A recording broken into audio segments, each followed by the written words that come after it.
Hey, welcome to ACCQ Continuing Professional Education. We're going to talk about a different subject which we normally don't talk about in this channel. It's about accounting research. Now, ano ba itong accounting research? Parang bago ito, no?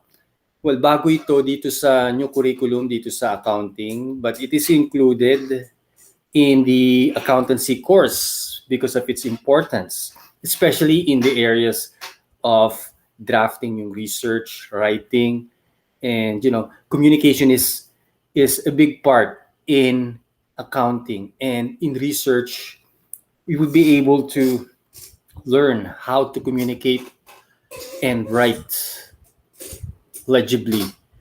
Pati yung how we think critically and how those yung mga accounting standards were formed, no?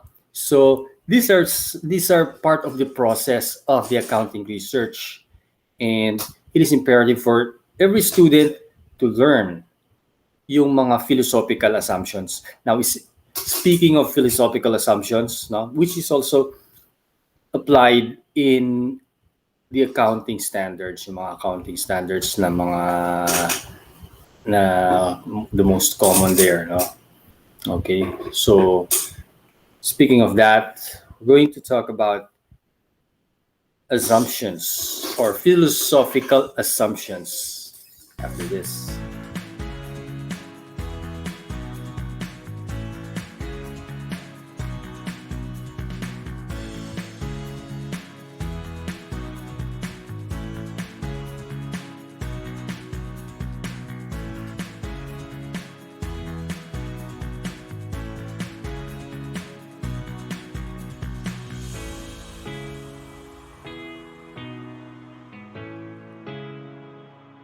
Okay, so let's just proceed. So we will talk about philosophical perspectives.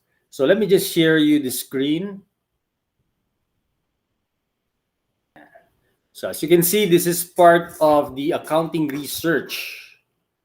Okay, the philosophical assumption. So before yung bang makadraft tayo ng final research paper, nagdadaan sa mga stages yan.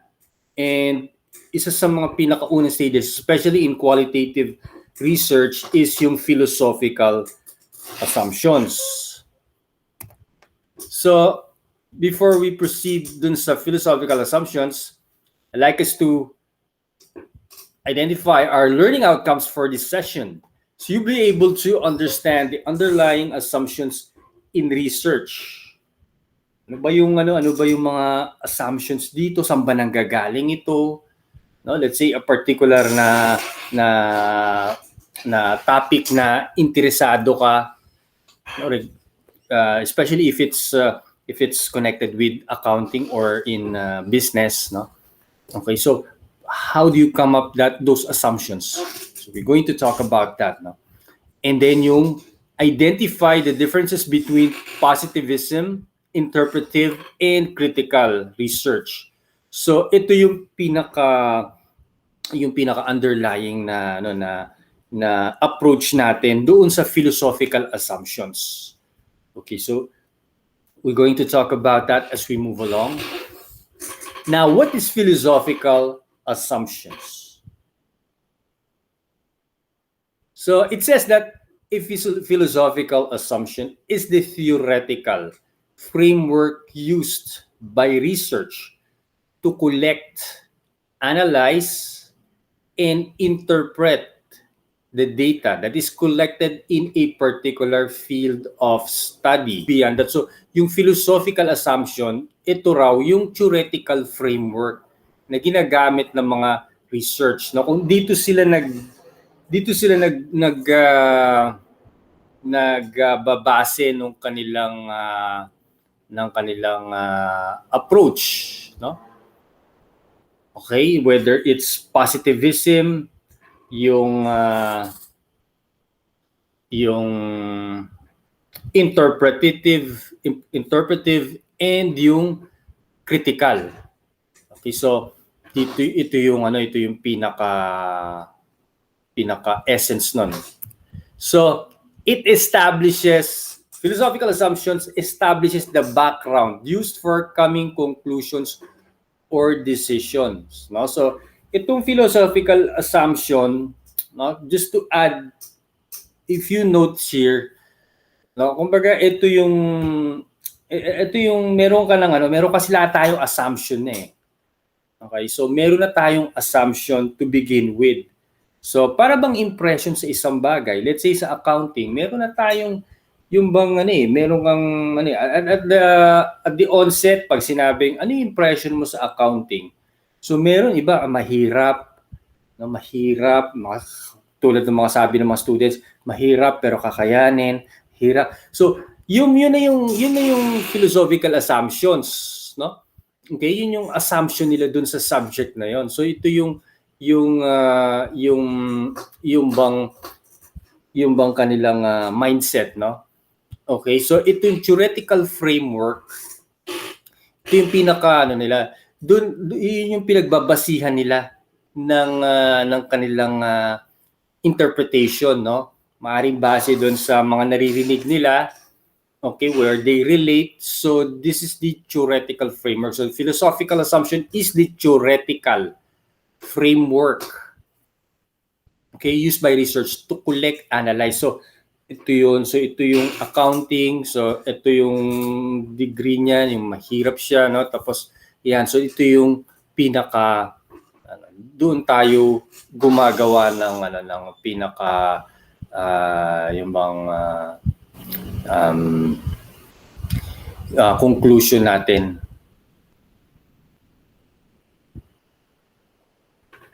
Let's talk about underlying assumptions in research. So a useful way to classify research methods is to distinguish between underlying philosophical assumptions guiding the research. Ano ba itong philosophical assumptions? Ano ba yung nag-guide sa iyo? Bakit mo ba iniisip na bakit ba yung impression mo dun sa accounting is mahirap or let's say challenging, no? Sa iba naman ang kanilang interpretation is yung bang exciting, no? Oh. Wala pa ako narinig na yung assumption interpretation nila doon sa accounting is exciting, no? Okay, it's either mahirap or challenging, no? Okay, so ito yung mga underlying assumption na maaring na natin yun. We interpret that based on our experiences or how we relate with people, no? Pero ganun nga ba talaga, no? Hirap nga ba talaga? Okay, so yun kumbaga yun we expound that, no? Okay? Or sometimes, or another term for that, no? Or another way of doing that is we deduce. Bakit nga ba siya mahirap? Bakit nga ba yung So we take the parts out of the whole, no? Okay? So hanggang sa alam mo na yung bang yung bang hindi naman pala siya talaga mahirap as in mahirap, no? Okay, kasi yun, no, kung titignan mo, wala naman siya talagang mga complex math na mga calculus, no? Kumbaga, wala mga geometry ganon. Basic math lang naman, no? Pero ano yung nagpapahirap sa kanya? So we can now reduce it, no? So this is deductive reasoning, no? Okay? And then we come up doon sa doon sa underlying assumption na yun, na mahirap yung accounting, no? Na because of this ito mga so i-list mo na yun, no? Okay? So those are the things that can enlighten us, no? Okay, so from interpretive, nagiging critical yung yung thinking mo, no? Okay. All research, whether quantitative or qualitative, is based on some underlying assumptions about what constitutes valid research and which research methods are appropriate. So doon natin ipinapasok kung ano yung research method ang akma doon sa ating yung bang assumption, no? Whether kailangan nating pwede bang qualitative yan, no? Okay, so which is more on yung bang social sciences other than yung sa statistical, no? So depende rin yun, no? So this depende dun sa ating yung bang based on our underlying assumptions na kung ano yung valid doon, no? O pwedeng mixed, no? Quantitative as well as qualitative. So the most pertinent philosophical assumptions are those that relate to the underlying epistemology. Okay, so nosebleed na naman itong itong salita na to. Okay, which guides the research. So ano ba itong epistemology, no? Okay, so madali lang yan, huwag kakakabahan. Epistemology comes from the Greek word episteme, which means knowledge. O yun lang pala yun, knowledge, no? Okay, so yung bang kung saan galing knowledge yan. Bakit ka ba bakit ba yung assumption mo sa accounting is yung bang complex, no? Komplikado, no? Okay, and what made you think that way? Saan galing yung knowledge na yun, no? Maaring galing sa mga, let's say, sa mga tropa mo na nagsasabi sa iyo na ganyan, mahirap. Based on their experience now, you kind of relate to them, no? Okay, hanggang sa experience mo. So, kumbaga, yung concept ng mahirap yung accounting is base dun sa experience nyo, no? It refers to the assumptions about knowledge and how it can be obtained. So epistemology is defined as the concise Oxford English Dictionary as the theory of knowledge, especially with regard to its methods, validity, and the scope. So ito yun, no? Theory of knowledge, especially with regard to its method, validity, and scope. So it is important, especially for those who are intending to use qualitative research method. So I would suggest, no, kasi ang qualitative research method, no, it's used widely sa business, no? So you can use yung qualitative method doon sa paggawa ng research, or pwede ring yung bang combine, no? Okay? Kasi kung puro quantitative, masyadong so kumbaga masyadong heavy yung approach, no? Kasi we'll do all the statistical methods, no? You can combine, pwede namang mix, no? Or hybrid approach.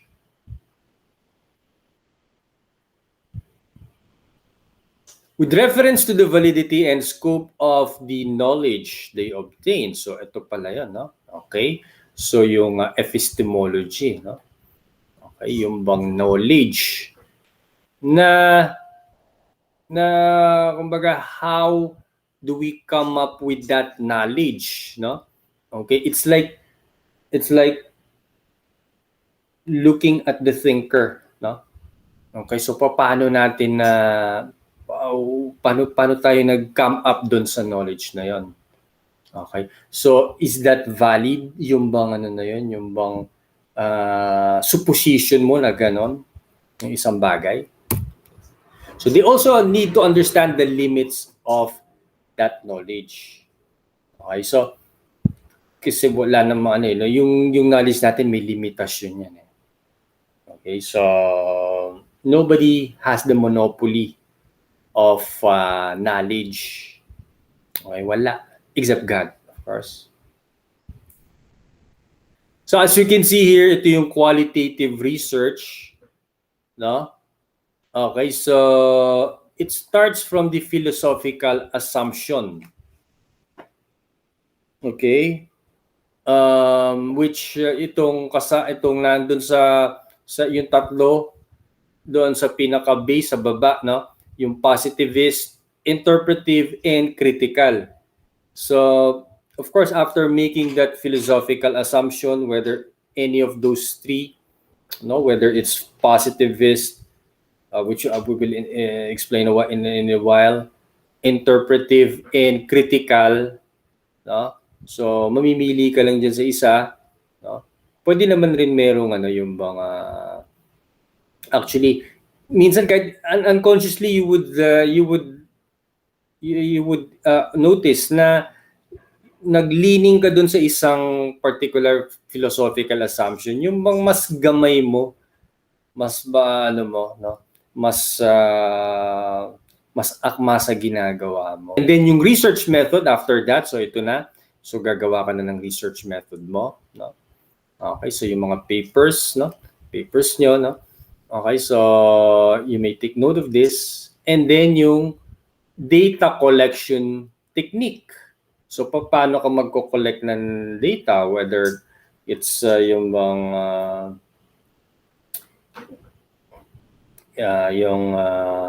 through interviews, through surveys, no?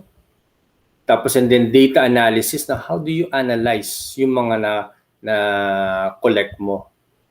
Okay, so how do you make sense about it? And then written record. Ito na yung ipapublish mo na. Okay, whether in book form or in research, no? Or journal. So this is the scope of a qualitative research, no? So as you can see, yung tatlo, yung sa philosophical assumption, positivist, interpretive, and critical. So yung influences and guides. So depende kung ano yung napili mo sa tatlo. Okay, these are the underlying epistemology. So dito na buo yung iyong knowledge. Okay, bakit positivist, whether it's interpretive, critical, depende. It would depend dun sa topic nyo. Okay, dun sa topic nyo or dun sa kung saan ka mas komportable rin, no? Okay, and then these are the underlying philosophical assumptions, no? Itong tatlo na to. So we'll start first with positivist. Ano ba itong positivist, no? Okay. So, yun. Positivism is the most dominant form of research in most business and management disciplines, no? Okay, hindi disciples yan, disciplines. So ito yung pinaka ginagamit, no? Okay, bakit? Kasi meron siyang kumbaga may quantitative siya. And in business, well, meron madalas ginagamit rin yung quantitative or yung at least yung mix, no? Yung sa qualitative as well as quantitative. Pero ngayon, yung qualitative, it's gaining popularity, no, sa research. Okay, so positivists generally assume that the reality is objectively given and can be described by measurable properties which are independent of the observer and his or her instruments. Ayan, so itong positivist, merong yung kanyang topic, no? Okay? Ay hiwalay doon sa researcher, independent doon. Okay, so dito, no, you just don't interpret it, but you generalize. Okay, it's more towards leaning dun sa generalization, no? A good example here yung sa halimbawa yung sa online learning. Yan, online learning. Now, ito sa online learning, makikita natin na merong dependent variable saka independent. So online learning in the new normal, no? So ano yung mga independent variable diyan? Well, you can say yung pandemic, no? These are the independent variable. Tapos yung of course yung mode of learning, those are dependent variable, no? Kaya tayo nag-online class, it's because of the pandemic, no?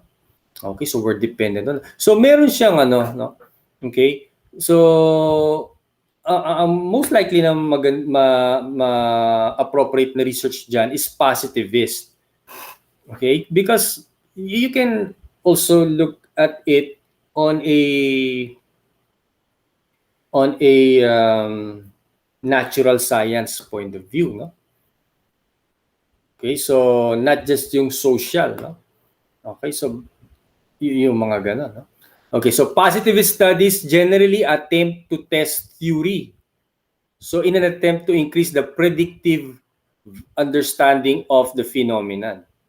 Yan. So ito na nga itong online class. So paano natin test yung theory na yon na yung bang independent variable tsaka yung variable. So among yung relation nung variables, no? So you cannot just interpret that based from your own experience kasi others might have different experience from you, no? Okay, so you have to test those theories, no? You may want to resort dun sa mga yung mga statistical methods. Yan. So positivism has been described as the natural science model of social research. Positivism typically formulate propositions that portray hindi ko na makita the subject matter in terms of independent variables, dependent variables, and yung relationships, no? O yun na nga, yung kakasabi ko kanina, no, halimbawa yung topic, it's about yung online learning in the time of pandemic, no? Okay, so meron siyang independent variable yung pandemic, merong dependent variable yung method of learning, ito yung sa online class, no? Okay, so ano yung relation ng dalawa, no? Yung dalawang variables na yon. So, yun, positivist yun, no? Okay, yung approach na yun is positivist. So, ito yung mga kumbaga parang you can yung bang deduce, no? You can use deductive reasoning, no? Deductive yung approach din doon, no? Okay, so you can maybe pwede mong yung bang pwede mong i-back up pa ng mga data, no? Or yung statistics, particularly yung topic mo, halimbawa yung effectivity of online learning during the time of pandemic, no? So those things, no? Okay, so pwedeng approach yun is positivist, no? And then next is yung interpretive. So itong interpretive, ano ibig sabihin nito? So interpretive or interpretive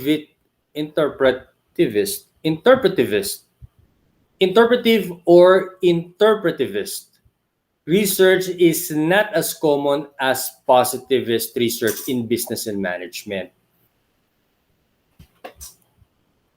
Interpretive researchers assume that access to reality, given or socially constructed, is only through social constructions such as language, shared meanings, and instruments. Kumbaga from the word itself, interpret, no? Okay, so ini-interpret mo, kumbaga you can only have access to reality pagka naandun ka, if it's true to your experience, because by then you can interpret, no? Okay, so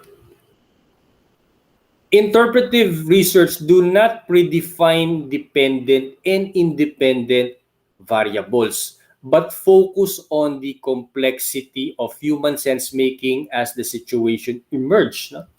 Kumbaga spontaneous, no? Okay, as it comes to your experience, no, you are interpreting it the way it is, no? Okay, the way how you understand it. Okay? So, ito, maraming ganito, no, dito sa atin, no, sa ngayon, no, especially in this time of pandemic.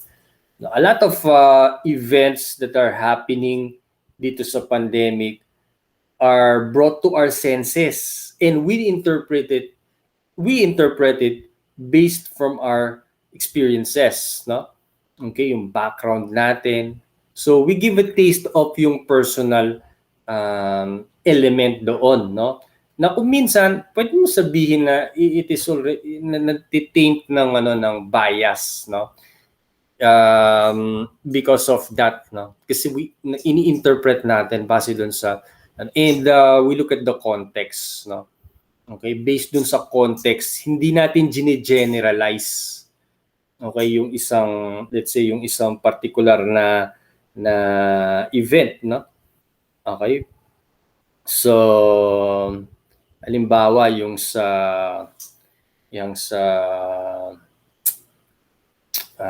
na lang ulit, sige, yung sa online learning na lang, no? Okay, so ito nagiging, so, paano, ito yung nararamdaman mo, no? This is what, kumbaga, you may say na parang medyo depressing. Ayun na naman tayo, no? Okay, so mag-isip kayo ng magandang example, no? Okay, ano na lang, no? Siguro yung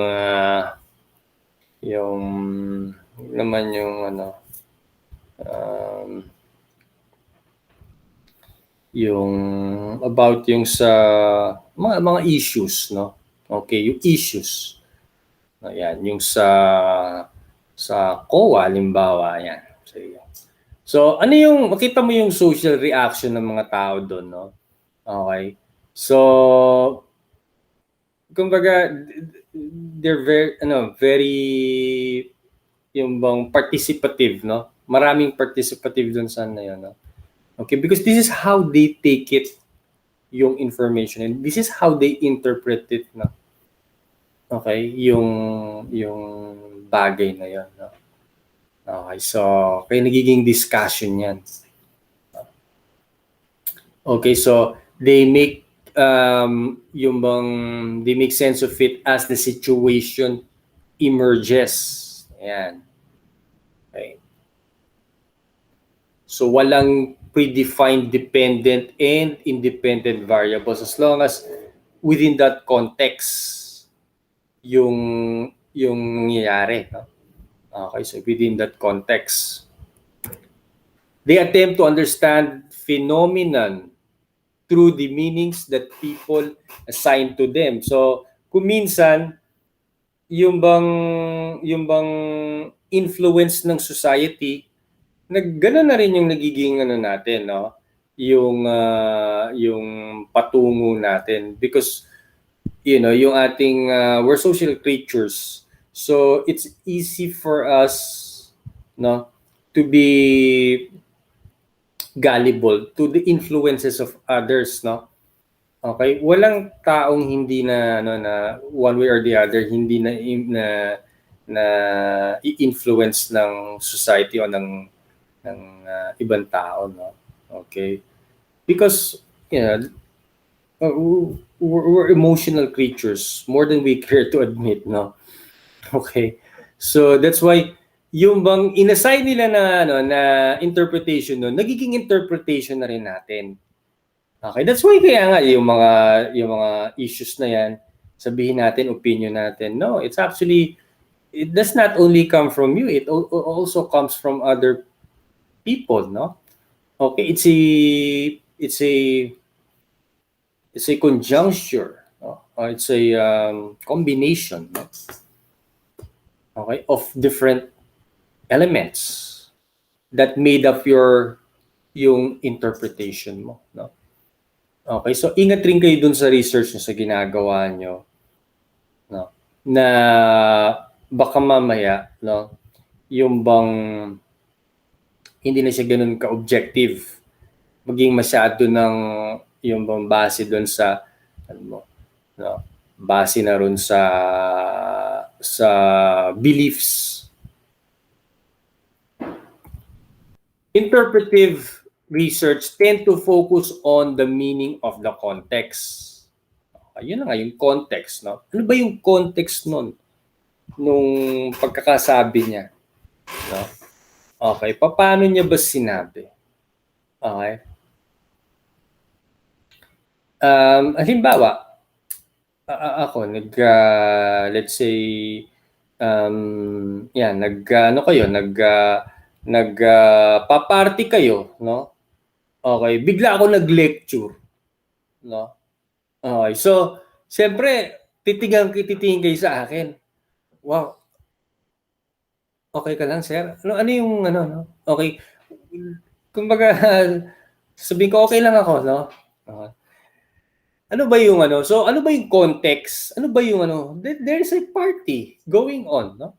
Okay, tapos bigla ka nagle-lecture diyan. Okay, so ano yung ano doon? Ano yung interpretation niyan? So that is not normal, no? Okay, so kumbaga parang hindi siya yung ano siya, no?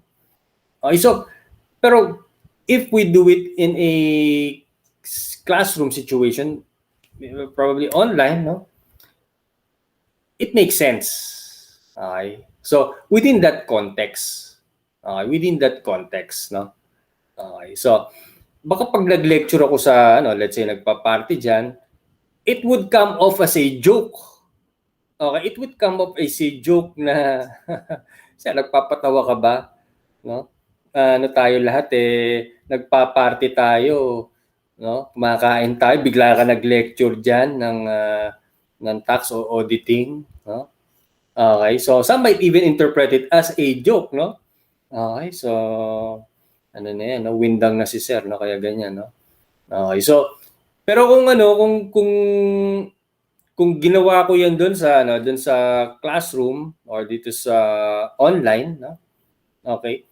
And doon sa ano natin, doon sa period natin, you would interpret it as okay, to lecture to. This is a normal thing going on, no? Okay, because we have already that ika nga yung bang assumption.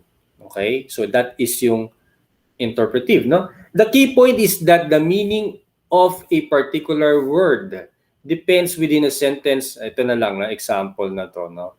Okay. Paano mo raw ano, yung bang nasa ibang bansa, yung bang mga tao doon sa ibang bansa, no? Okay? Unless you immerse yourself to their culture, hindi mo sila maiintindihan.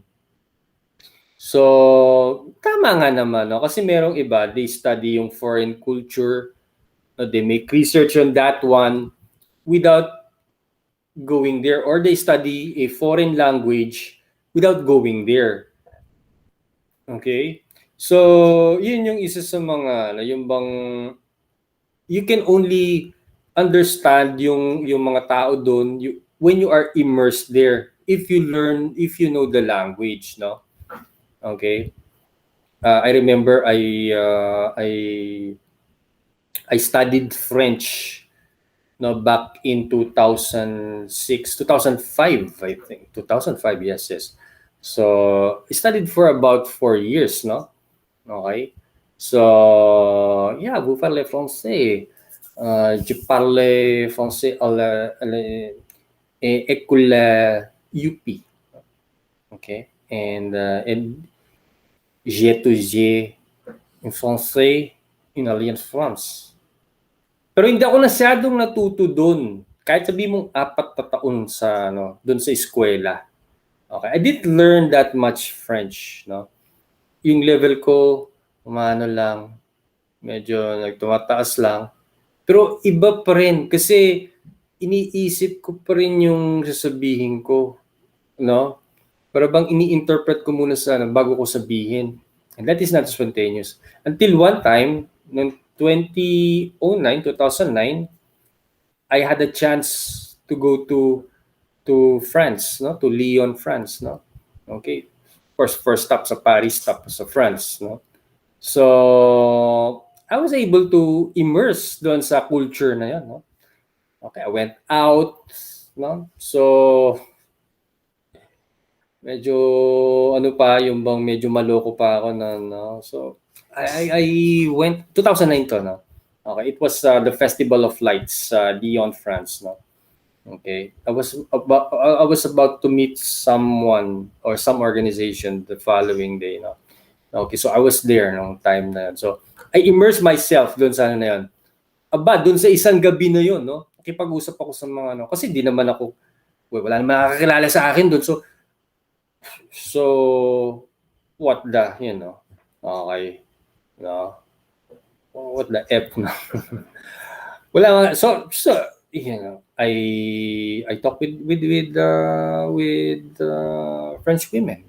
No? I use my skills. No? So I went there. No? And kunyari, may dala akong camera, yung portable camera. No? Tapos i-approach mo sila. No? Excusez-moi, je suis perdu. Yung mga ganun, so, tapos, je suis touriste, no? So, picturean ka, tapos kakausap. So, those things, no? So, that night alone, yung bang humusay ako sa pagsasalita. Okay? Because na-immerse ka dun eh. Okay? Kumbaga sana na-stretch ka. Okay, so those are the things na. So, ito, yung bang experiential rin ito no, yung interpretative, no? Okay? So you can give sense kung ano yung sinasabi nila because you are there already. You need to survive, you need to interact. Without the understanding of this broader context, it is possible to understand the correct meaning of a single piece of data. So this is the premise of yung sa interpretive assumption, no? So, tignan natin dito yung dalawang two schools of thoughts dito sa epistemological assumption ng positivism and interpretivism. No? Doon sa positivism, experience is taken to be objective, testable, and independent of theoretical explanation. Yan. So, kumbaga parang ano yan, hindi mo siya detach siya doon sa experience nung tao. Objective siya. Kailangan tignan mo siya objective. Okay? Parang ito yung ano, itong ano na to, no. Itong sa COA. Okay, sa Commission on Audit, no. Commission o audit? Commission audit, no? Okay. So, a lot of this yung media, itong sa mainstream media, they want us to look, they want the people, no, yung bang audience nila, to look at this objectively. Na ito merong mga yung bang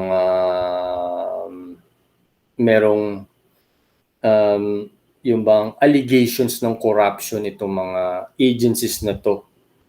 Okay, based on the audit report given by an expert, no? Kasi pag audit report, that is already final, no? Okay, may mga exit interview na yan, tapos na yan, no? That is how they want us to see it, no? Okay? Yung media, no? Objectively. But dito, kung titignan mo yan, no? Okay, if you're going to look at it on a positivism, no? Titignan mo, makikipag ano ka, yung bang argue ka on a logical level kung ano yung ano na yun, no? Yung let's say case at hand na yun. Okay, but on the interpretivism, the data are not detachable from the theory. For what counts as a data is determined in the light of some theoretical interpretation, and facts themselves have to be reconstructed in the light of interpretation. Ayan. Okay, so yung data raw, itong ano na to, itong let's say yung issue na to, hindi siya detached. Okay, doon sa interpretation. So, how do you interpret yung sa data na yan? Okay, itong sa itong issues dun sa COA, no? Okay, so it could be maraming interpretation yan. Kasi maraming tumitingin dun eh. Okay? Perhaps depends on what political stand you are in, no? Okay, that could also, ano, no? Okay, so that is how you interpret it, no? Okay, pero dun sa positivism, yung bang look at it on this, no? Okay, so meron yung audit report na ito yung kanilang, ano, ito yung kanilang, so they must be corrupt, no? Yung agency na yan. Okay, so because this is also how media presents it, no? They may not say na corrupt yan, pero basically, yan, base dyan. Ito, audit report, ayan. Okay, this is objective, no? Okay, this is an expert opinion, no? Okay, but on the other side, on the interpretivism, no, which is, kumbaga, all-inclusive. Okay, so tinitignan mo yung isang bagay, no? Base rin dun sa experiences mo. Okay, so dun sa ano. Okay, so tinitignan mo rin, no? Okay, dun sa ano ba yung context ng situation? Okay, what is the context of situation? Not just yung event na yon, yung bang audit report that they were given yung adverse opinion, no? Okay, but you're looking at it on the context. Okay? So this is how you interpret, no? Kaya nga sinabi interpretivism, no? Okay, so data are not detachable from the theory. Okay, so itong issue na yan sa COA, no? Kumbaga, hindi siya detachable dun sa pag-interpret mo. Ay, ito yung ano eh, no? So this is also how a lot of yung news are formed, no? That's why there are a lot of fake news, no? Okay. So yun kasi nagkakaroon ng human element, no? Now, there's nothing wrong with that human element, no? Okay? But the thing is, if it becomes to yung bang ano rin, yung bang masyadong bang sobra, no? Ay hindi ka na magiging objective niya, no? Okay, so there's also should be a balance, no? Okay, now, ayan. Now, ano yung tama dyan sa dalawa kung titignan mo? No? Well, yung tama dyan sa dalawa na yan, no? It would depend kung sino yung tumitingin o kung ano yung ano, no? Okay? O kung ano yung pinaka because there are a lot of approaches dyan sa ganyan eh, no? Okay, kasi you could also say na this is what the media wants us to look at it, no? Objective, no? Objective, ayan, merong ano yan, merong nakalagay dyan na ganyan, yan, no? Adverse opinion. So what does that mean, no? May material misstatement sa ginagawa nila. Pero yung on the other hand, dun sa interpretivism, no? This is not, okay, tignan mo yung context, no? Kailan ba pumasok itong ano na to? Itong audit report na to? Isn't it suspicious na medyo mag-i-election na kaya para bang ito na, no? Okay, so look at the context of that situation, no? And tignan mo rin yung ano, yung bang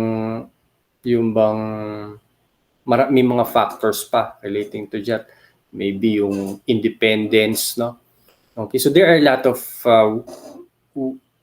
yung bang perspective on how to look at it.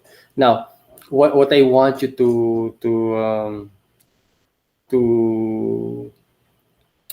yung bang gain in your research, no? Kasi depende rin sa inyo yan kung paano titingin. But you must know kung ano yung dapat na perspective, no? Base rin doon sa topic mo, no? Okay. Of course, again, going back kung sino yung mas tama dito sa dalawa, tapusin muna natin to, no? So yung next is yung sa positivism, theories are held to be artificial constructions or models, yielding explanation in the sense of a logic of a hypothetical deduction. So yung mga nagdi-deduce ka, no, or yung deductive reasoning yung ginagawa mo. So if T is true, phenomenal X follows. Kumbaga logic, no? Okay? So theoretical yung ano niya, no? Yung construction, no? Dito naman sa isa sa interpretivism, in the human sciences, theories are mimetic reconstructions of the facts themselves, and the criterion of a good theory is an understanding of meanings and intentions rather than deductive explanation.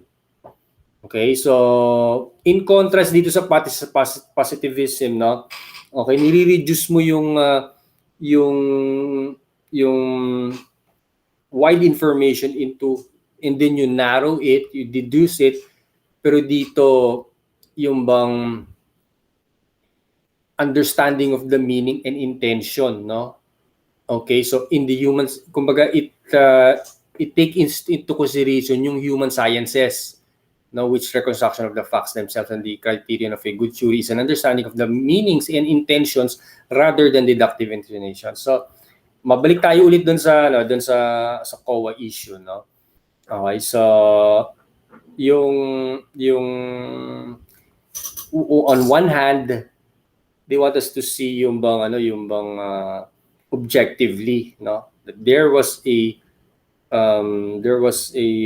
adverse opinion of that, which presupposes na that agency is, well, wag mo na sabihin ano, no, kasi para dun sa layman, yung bang material misstatement, hindi niya naiintindihan yun, no? Okay, it just says na corrupt, yun na kagad, no? Okay, there's already that, no? Okay, okay, let's admit it, yun naman talaga yung that is the purpose of the media, no? Pero dito sa interpretivism, no, ano yung doon? Ano yung approach doon? No? So the approach there is yung bang tignan natin kung ano yung mga the characters, no? Human, kumbaga yung the facts themselves, no? And the criterion of a good theory is an understanding of meanings and intentions rather than deductive explanation. So expound natin, no? Okay? Let's not just deduce it, but yung bang inductive reasoning, no? Tignan natin. Bakit ganon, no? Bakit may report ng ganyan, no? Tignan mo yung look at the characters behind that, no? Sino yung gumawa niya? Okay? So tinitignan mo, okay? Kasi nire-relate mo rin no? Tinitignan mo yung possibilities, no? Okay, based from that context, no? Sabi nga natin kanina, tignan mo yung context. Kailan, ano yung timing niya? Timing niya, lapit na mag-filing ng election, no? Okay. So, ano pa, no? So, meron pang, yung bang, sabi nila, yung appointee raw is galing pa dun sa, from the previous administration, who was also a presidential assistant or something like that, no? Nung dating the former president, no? So those are the things na yung bang it encompasses those yung bang social issues, no, rather than yung report itself. Okay, so ngayon tatanungin mo ano yung tama dun sa dalawa. And yun lang nga. So, that's why you're doing your research, no? Okay? So, I'm not here para sabihin sa'yo, ito yung tama, ito yung But, you have to be, you have to also apply some critical thinking, which we will talk about in a while, yung critical assumption, no? Okay, so going here again, generalizations, law-like relations, so are derived from experience and are independent of the investigator. So hindi siya detached doon. Oh, wag kang masyadong mag-react, no? This is not how to react. Diyan. Look at it objectively, no? Sino ka nagsabi nun? No? Okay, so that should be a constructive, okay, no? It's easier said than done kasi maganda. Okay. His or her methods and the object of the study. Yan.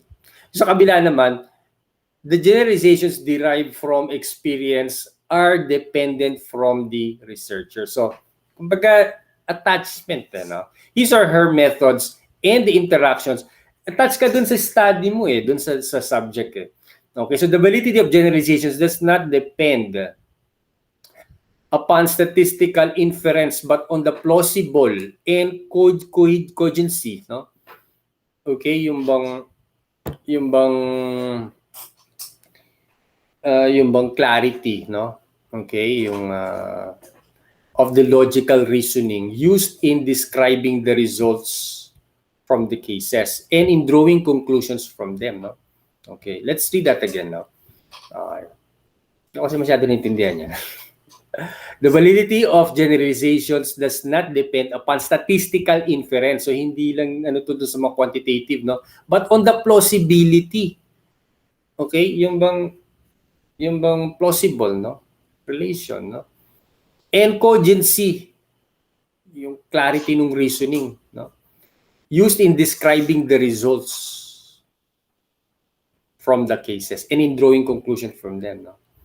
Okay, tignan mo yung plausibility, no? Okay, yung plausible reasons, no?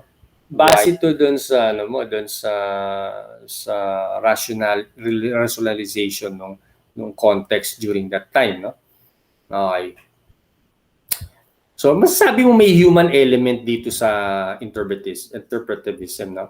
The next, the language of science can be exact, formalizable, and literal. So, ito yung mga kumbaga natural sciences na to, like yung mga siguro kung pwede yung mga, let's say, mga statistics na yan, yung mga a lot of research, no, na involving yung mga natural sciences, no, yung mga math, no, yan. So they're using yung mga positivism, no, na assumption, no.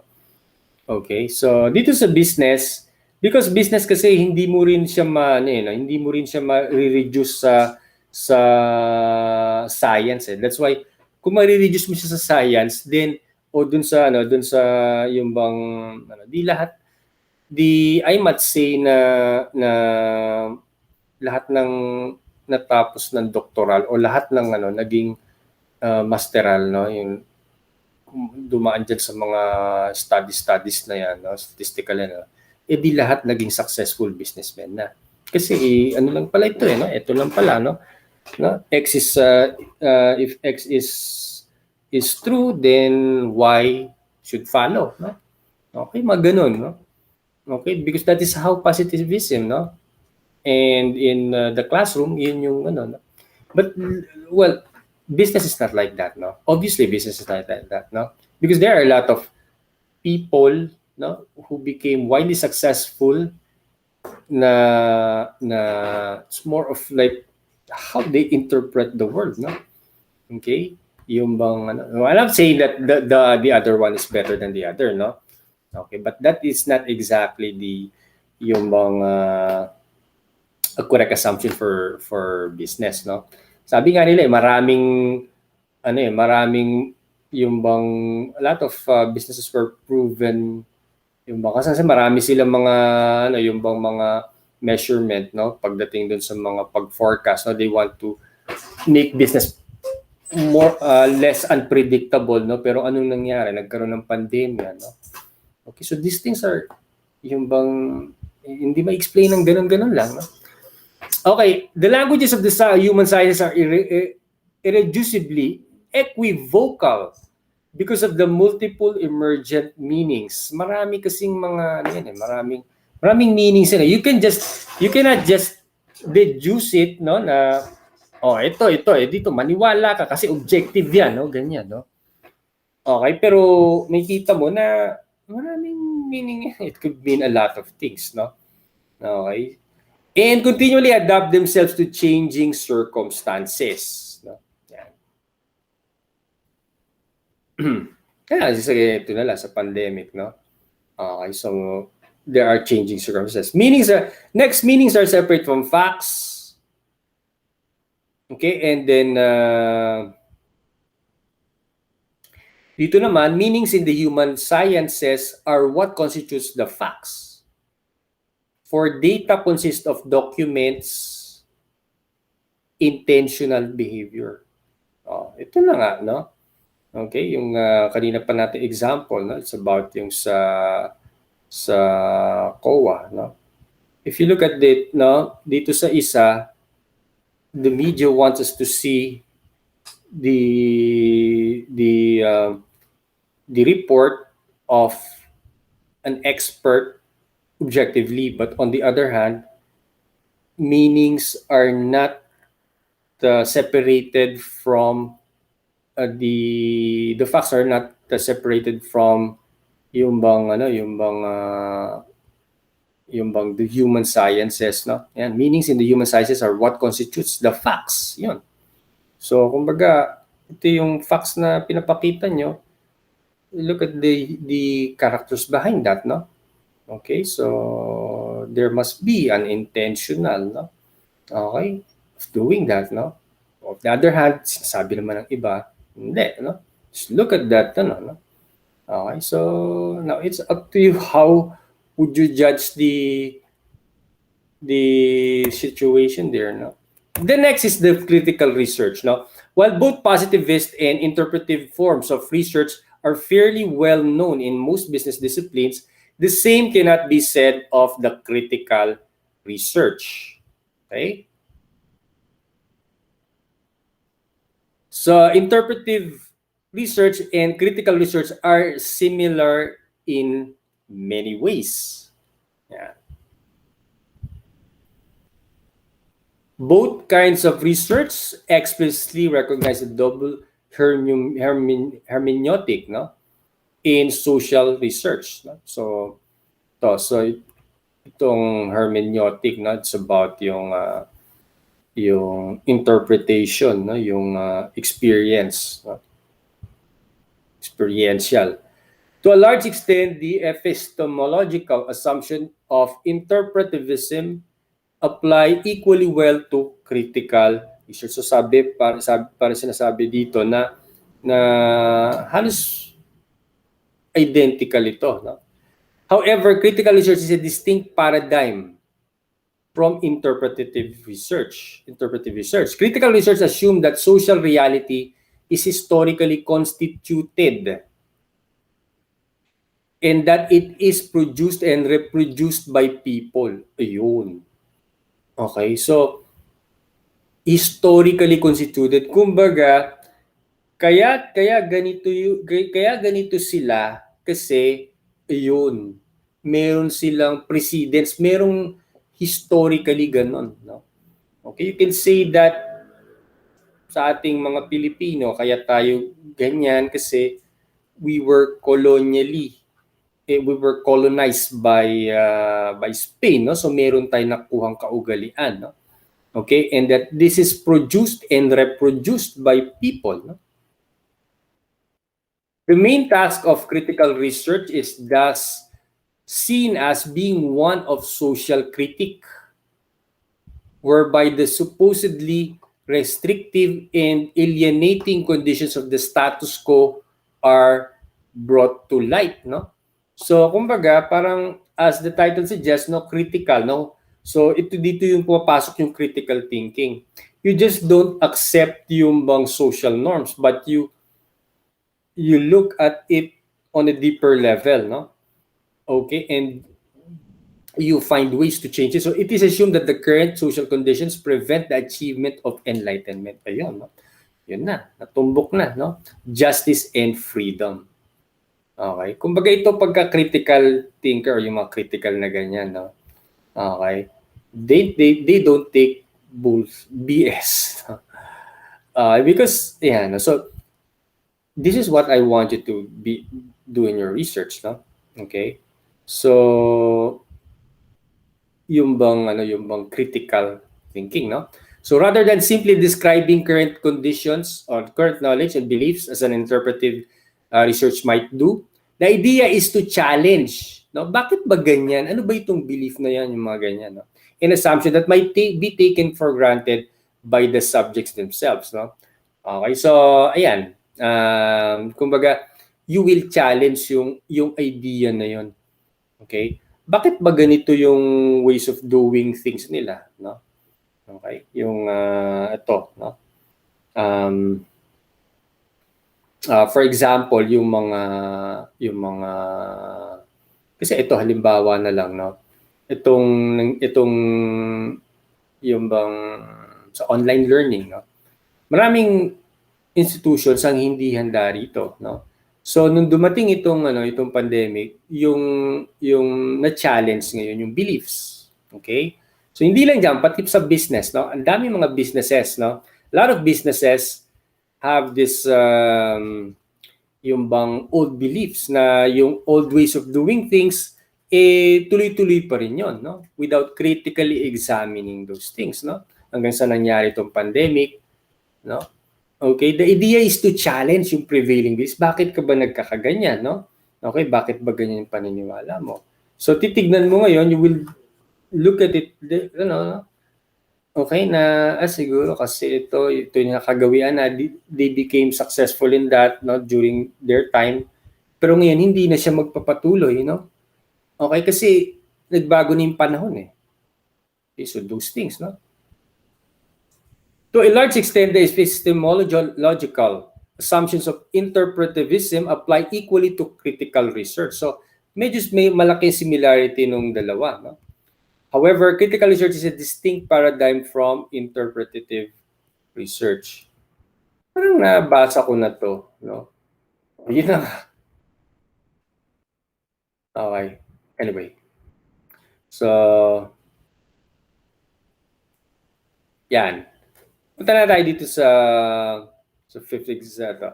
Examples of various research philosophies. So, positivism, study of institutional change, no? Concerned with institutional change, and in particular with how institutional logics came over time.